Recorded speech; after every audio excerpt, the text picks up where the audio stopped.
Howdy, folks, and welcome to the Daily Coin. My name is Rory, and got Louis Camarasano back on the line for another gold and silver update. We're going to talk about the premiums. We're going to talk about the sales of Eagles and other coins. And Louis, how you doing today? Rory, I'm doing splendid. How are you? I'm doing all right. And Louis runs the smallgold.com website. Want to make sure that people understand where you're coming from.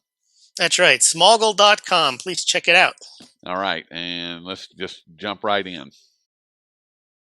That silver for industry. We need to demonetize silver. It's only good for industry. And then the next year they took it out of the coins and they stopped with the silver certificates after that. That wasn't the same thing as the gold, where they were Right. demonetizing gold. The silver, they just figured, they just thought that they got rid of their strategic stockpiles too in 1981, 82. Yeah, and I knew that. Yeah, and they had like a billion ounces or something, didn't they? Correct. Yes. Now the only stockpile they have is to make the Eagles. They don't have that much. Well, obviously. Yeah. Yeah, they've only got about probably 5.5 million ounces hanging around each month, because that's what they're doing a month is 5 million. So I figure they need about a half a million. Yeah, actually, what they do is they get the silver in the form. They have that, but then they also get their silver from, I don't know if they send it over to the Sunshine Mint or the Sunshine Mint procures it. And then there's two other mints that they use privately. I don't remember which ones they are. Then they send over the blanks. Right. So I think they still keep the stockpile in non-blank form. And that's why you get it, what they call a shortage. It isn't really a shortage, it's a production bottleneck because it's not in the form that you want it. I'm looking at this chart that you produced for your article, Sales of American Silver Eagles Smash February Record, which is a great headline, which is a fact. And the chart shows from 1986 to 2007 for the entire year, for that almost 20 years, for that 19-year span. I'm sorry, 21-year span. Correct. They sold less Eagles than they did in January and February of 2016. That is mind-boggling. Yeah, every single year they never managed to break. I think 2002 had 10.3 million. All the other years were below 10 million, and in January and February, we did 10.736 this year.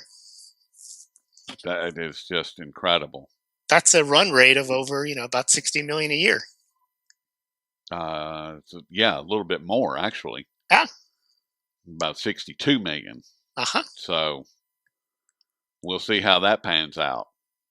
They may stop early, so you can't really count December because they shut down production at some point in December. But then, the big sales months last year, which was strange, were in the middle of the summer when they normally kind of go down a bit, the summer months. We'll see. Yeah. And are premiums going up at this point? I know you keep a pretty close eye on the premiums also. And no, they are staying around the retail level if you buy just a few, according to APMEX prices, which are pretty much what everyone else charges. And they are an authorized purchaser.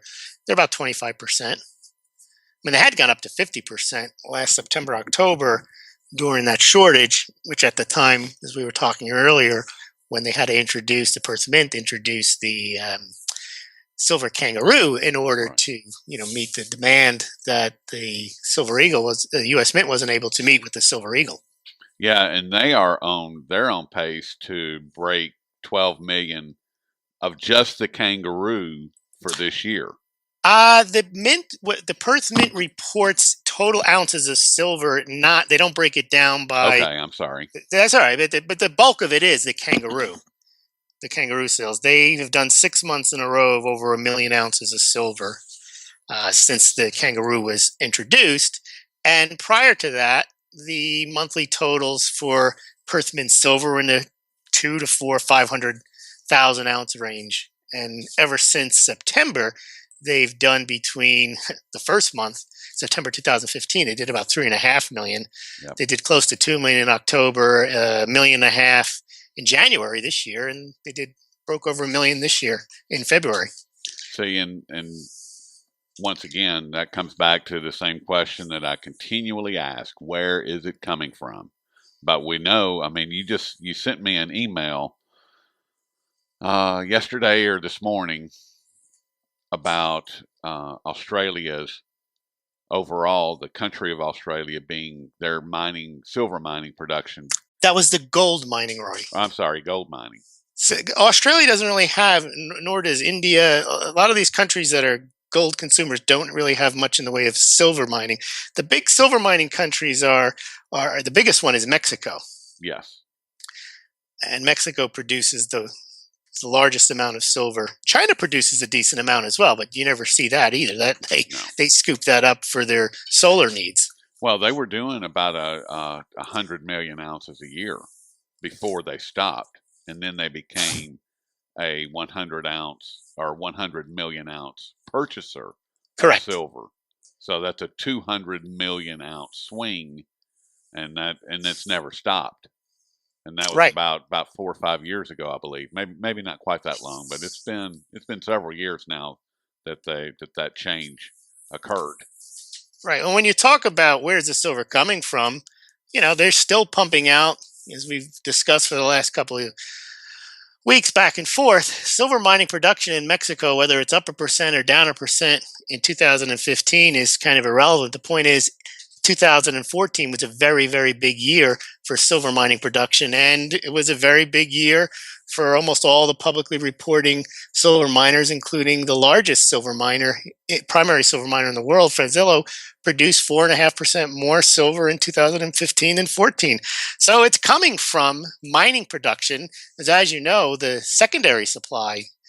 Not, I don't mean secondary in terms of miners, but secondary in terms of supply where people turn in their silver to melt it down. That's down so much that almost all of the silver in the last couple of years that is used for industry and used for investment is coming from the silver miners, and they're pumping it out to meet that close to billion ounce demand every year. And I don't see that going down. I mean, because as we were just talking about, the Perth Mint is now running at higher than or more than a 500,000 ounce per month increase. So that's another 6 million ounces of silver just for that one mint. Correct. Of an increase. Not to mention what we were talking about a minute ago. I mean, if the U.S. Mint stays on pace with where it is currently, and they wind up doing, between 50 and 60 million ounces, that's once again a gigantic increase. Royal Canadian Mint, even though they're on ration sales as well, they're probably going to have new sales volume. So, I mean, and I don't know if you got to listen to that interview I did with Eric Sprott just a few days ago. He was saying that, and it makes sense, that there's only about 20% of the global silver mining production that's available for investment. Right. So, and as you and I discussed a couple weeks ago, Lewis, we know that Morocco, I mistakenly called Africa a country. It's Morocco that's bringing online 1.1 million homes with solar energy. That's an enormous amount of silver. Now that'll take a couple of years for that to pan out, but it's got to come from somewhere. Right. What you're highlighting, Rory, is that the industrial demand is at least going to be constant over the next few years. It doesn't look like that's going to go down, but the investment demand is exploding. And we talked about in 2006 that coin and bar sales were 5-6% of overall silver demand annually. Now, with this massive increase in round bars and then the sovereign mint, production of silver, it's up to about 23, 24, 25%. And that has to cut into the amount of silver, as Eric was talking about, Eric Sprott, that's available for industry. I mean, whether you earmark it for industry or you earmark it for investment, it still comes from the same pie. And Right. there's many people at the table asking for more pie. And I don't know how much longer the silver miners can produce it. And the easiest way for more supply to come online would be the price goes up. I don't know if that can make, I don't think the silver miners can produce more just because the price goes up. But what it can do is bring online a lot of the scrap silver that's been waiting around to turn in, because it certainly doesn't make sense to turn in coins you bought at $30, $40 and get $15 for them. No. But that will happen when the price rises. Silverware and scrap silver will come to market when the price rises, and it did happen in 2011. It did, and there was a gigantic increase in the silverware, or the I hate to call it scrap, but hmm the secondary silver that came back flooding back into market But you have, when the price was up in north of $30 an ounce. but here's the difference, right, between gold and silver. When gold comes in back onto market because of a price increase, someone else gets it and then stores it, hoards it, buries it, holds on to it. When silver comes back onto the market to meet industrial demand, it just gets used up and then it's gone. Exactly. And that actually depletes the amount of silver that, not only do the stockpiles that are out there, when I say stockpiles, I mean all the silver in people's drawers and so on, that silver goes away when it comes back on market, as does most of the silver that is mined and then consumed immediately. And everything right now what we have, the gold price seems to have gone up and the silver price hasn't gone anywhere. In fact, the silver price has kind of receded. And I kind of think that's like, before a tsunami, the tide kind of goes all the way out before Yes. it comes roaring back. And I think what's going to happen is the silver demand is there at the retail level, but investment demand always starts, I think, when people are worried about the financial system. Gold is the go-to metal because it's primarily a monetary metal. We saw the other day that they released figures that central banks have bought gold for the most years in a row since 1965. So people go to gold first, even though silver's been money longer. It's been demonetized, So there are no central banks that hold silver. There are no countries that have silver coins. So basically, the investment money goes to gold first. And if gold, I think, Rory, can hold, consolidate, and rise from where we are now, then the money takes a look at the silver sister, and that's when silver starts to go up. So I'm not concerned right now that silver hasn't gone up with gold. I don't expect it to, because when people get nervous, the first thing they do is buy gold, and then when gold gets too expensive, they look at silver. And that's exactly what happened. If you look what happened in 2008, the gold silver ratio was about 80 to 1, 83 to 1, just like it is now. People got nervous, they moved into gold. Silver was down to what, $8 an ounce, if you remember. Yep. But then, if you recall, Rory, what happened? It came roaring back and blew the doors off of gold. It went from like $8 to $50. Gold only went to 1,900 from $700-800. I would say only, but I mean it's a percentage gain that silver had. Yeah. But if you think of what silver did, it did that kind of tidal wave recede and went way back from like $12 to $7, and then it just exploded towards $50. And that could happen. I'm not predicting it, but that's what we have in place right now. Is we have a lot of money, a lot of interest, sentiment going towards gold, and silver is being ignored. Remember, gold also was trashed for years. The last 3 or 4 years, everywhere you turned, every article talked about gold doesn't pay interest, gold is a pet rock, and so on. Silver they kind of ignored. Silver is day in the sun won't happen until gold has been shining for a while. And I think that's what's going to happen. And you'll continue to see the smart money, the small money, buying the sovereign mint coins and buying silver. And then when people want to go to buy silver, there's going to be a big premium on it. If they can find it.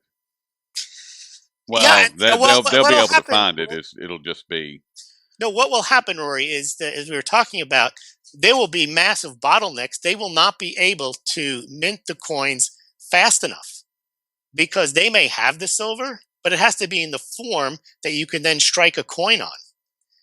And that takes time. And the more people want it, doesn't even matter. So the reason the premiums go up in those circumstances is not because there's a shortage, because there's an actual shortage of coins you can buy right now. And you can't get them because they're not making them anymore. They're like for right now, they're already on rationed and they're managing to keep up with the demand. But let's say the demand doubles, that's double demand that cannot be met by producing more coins because they can't produce more coins. They're behind. So they have to raise All the price and shake them out of the hands of people who are willing to part with them at a 50 to 100% premium over the spot price of silver. the demand, in my opinion, does not need to double. It only needs to go up Hmm. a significant, you know, small fraction of a percentage point on the overall investment money. Right now, it's estimated somewhere around 1% of investors. It's less than one It's got to be percent, less. less than 1% of investors in the United States hold gold or silver. And if you've got, say, point 0.2 a 0.2% increase, 20 basis points increase in demand, that's gonna wreak havoc. Period. Especially because Rory, I remember the chart that we looked at the other day, but we failed to include in the last podcast, showing that the annual silver mining production is worth just about $13 billion. Right. Okay, and $13 billion is very little money. There are individuals, hundreds of individuals in the world, who have more than $13 billion. So if any measurable amount of money actually wanted to invest in silver, the price would have to go up much, much higher because $13 billion gets you about a year's worth of silver mining production, about 800 million ounces. So right now, the people, when we say investors, they're not even investors. They're not um, pension funds. They're not You, mutual funds. you They're know, basically just mom and pop people buying a few coins. right. So if you ever have any real investment interest in silver, which will happen once gold goes much higher, because there is tremendous amount of investor interest, even though it's lower than it was 10, 20, 30, and 40 years ago, there is still some institutional investment in the West in gold, and there's plenty of investment interest in the East. But silver is going to have to compete with that industrial demand, which isn't going away. No, that's increasing. I mean, as we were just discussing, and uh, all that we were discussing was the solar aspect of it. That, not to mention, the medicinal side, the technological side. I mean, it's just endless. And there's new uses for silver coming online every single day, Mhm. literally every day. Sure, and the main things are, but there's jewelry and silverware, which that demand doesn't go away.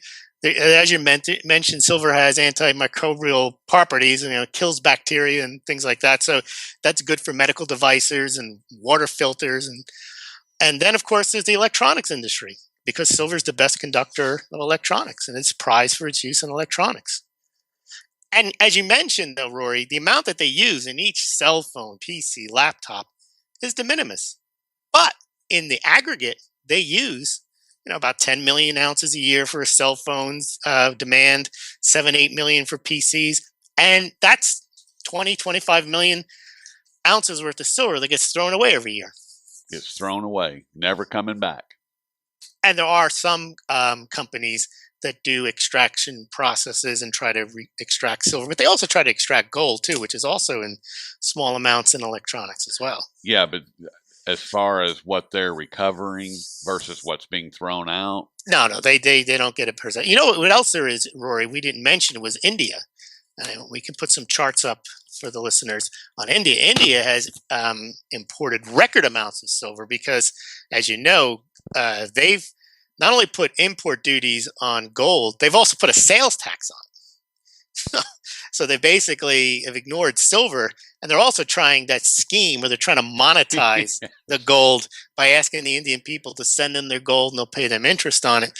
So silver is the beneficiary there, and they're eating up a decent amount of the silver mining production, and that has nothing to do with the industrial demand we're talking about, or the Western silver bar and coin demand that we've discussed as well.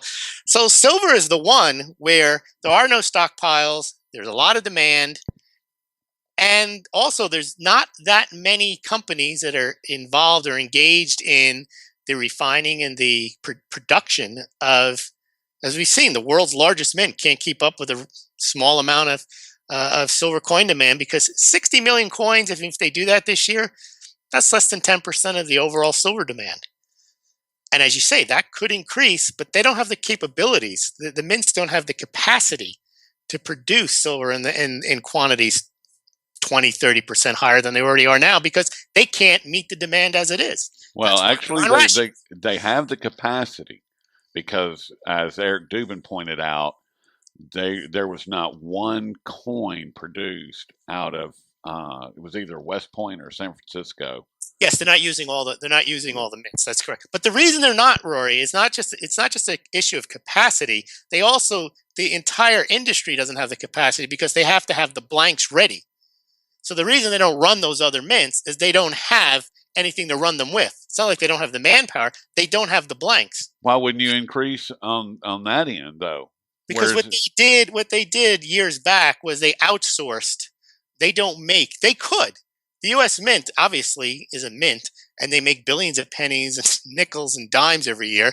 They know how to make these things. They just decided years ago, I think it was during the Reagan years, when they started making these the Silver Eagles, and to outsource it. And you're talking about companies that aren't the largest companies in the world that they've outsourced the making of the silver blanks to. So sure, the mint can make billions of coins. They've proven that. But they haven't proven that the way they're set up for industry to make 100 million Silver Eagles, because they haven't contracted with companies large enough that can produce the blanks in the quantities and get them there just in time for the U.S. Mint to stamp an eagle on them. But I thought that the president of Sunshine Mint, who the doc over at Silver Doctors interviewed, I thought he said that they had increased their capacity. They have. Remember, they have their own business. So they're working on satisfying the U.S. Mint and producing all the other white label products that they produce for everybody else, as well as producing Sunshine Mint rounds. So what I'm saying with the United States is done, the U.S. Mint has done, is they've outsourced to companies that don't have the capacity to fulfill needs that they didn't anticipate. Because as we mentioned earlier, they used to get 3 or 4 million sales a year. Now they get that in a couple of weeks. Well, they don't invest in the companies to grow that fast. And, the Sunshine Mint, I'm sure it's grown, but they haven't added capacity to the point where they can meet the demand that the U.S. Mint now currently has. Because they have other demand. As we mentioned, the Silver Institute kind of ignored the silver round and bar demand, but the Sunshine Mint is banging that stuff out in massive amounts.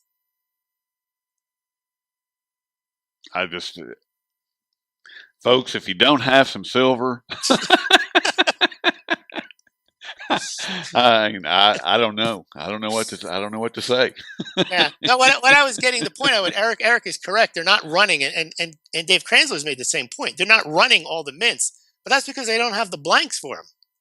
And also, there is a point that they both make, at least I've heard Dave make it, is they don't want to. You mean Eric Dubin? I don't no, but I know I've heard Dave Kranzler make this point. Okay. The U.S. Mint doesn't want to produce 100 million ounces. There's a problem then, because now they are taking that silver away from industry. Well, and that makes sense.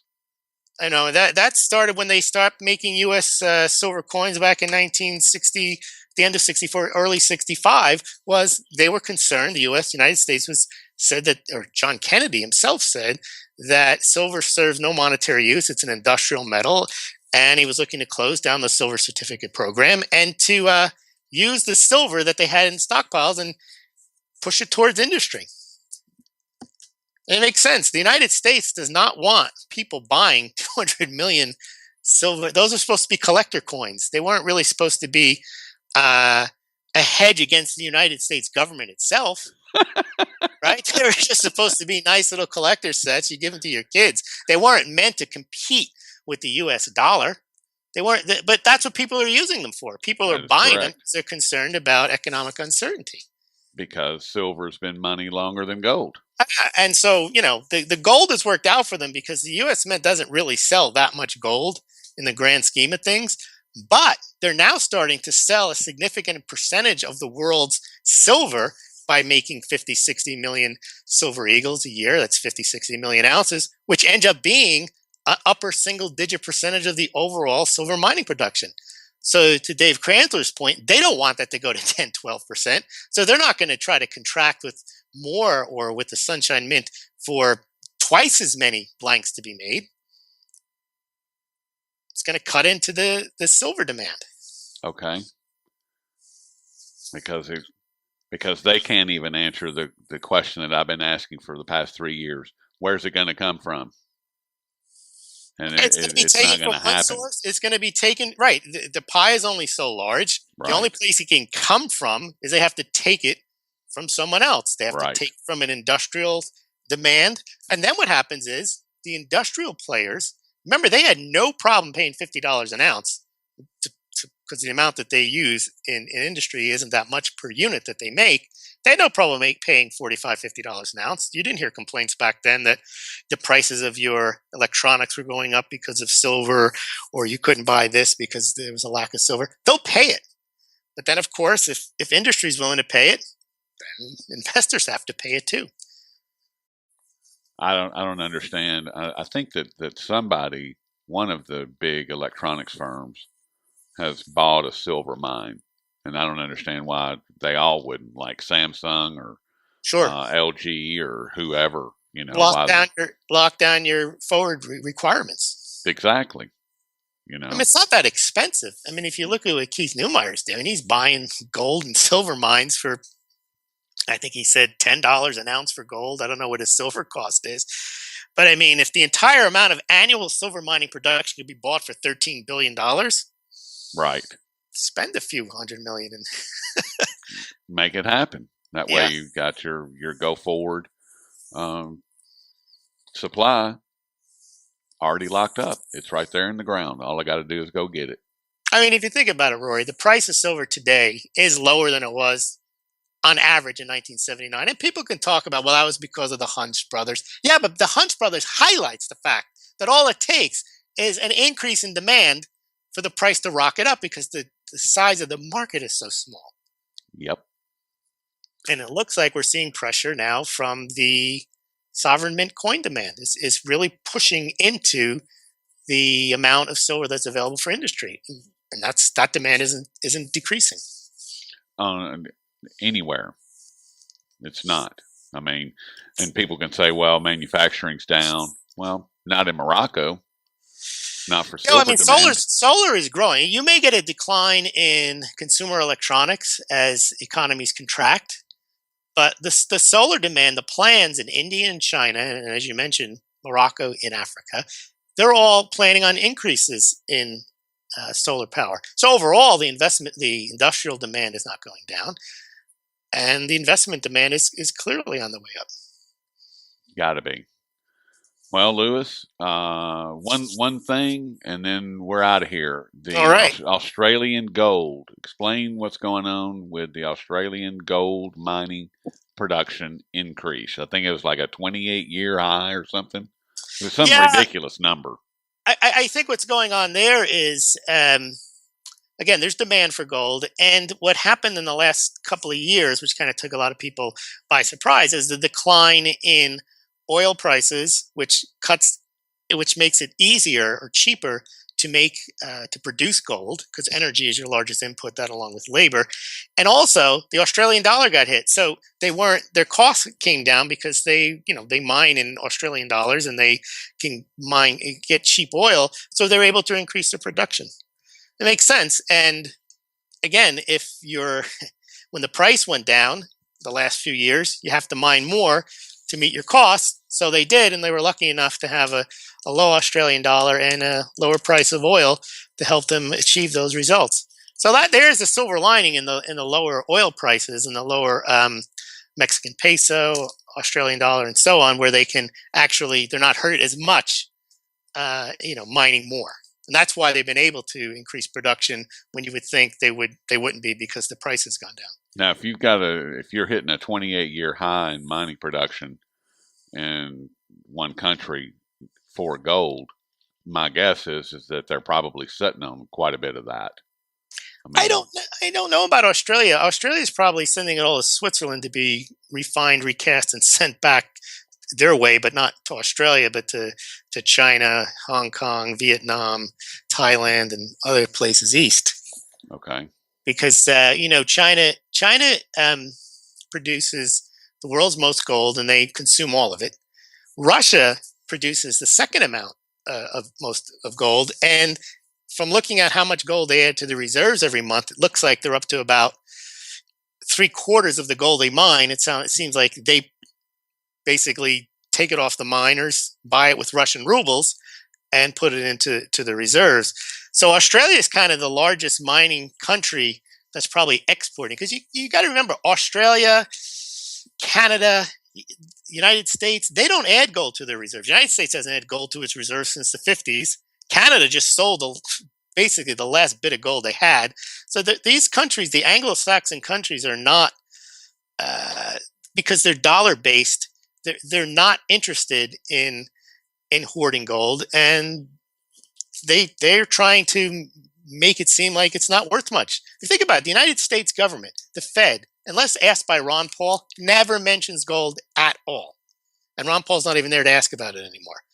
You never hear Obama talk about we've got to get our gold reserves higher. You never hear that.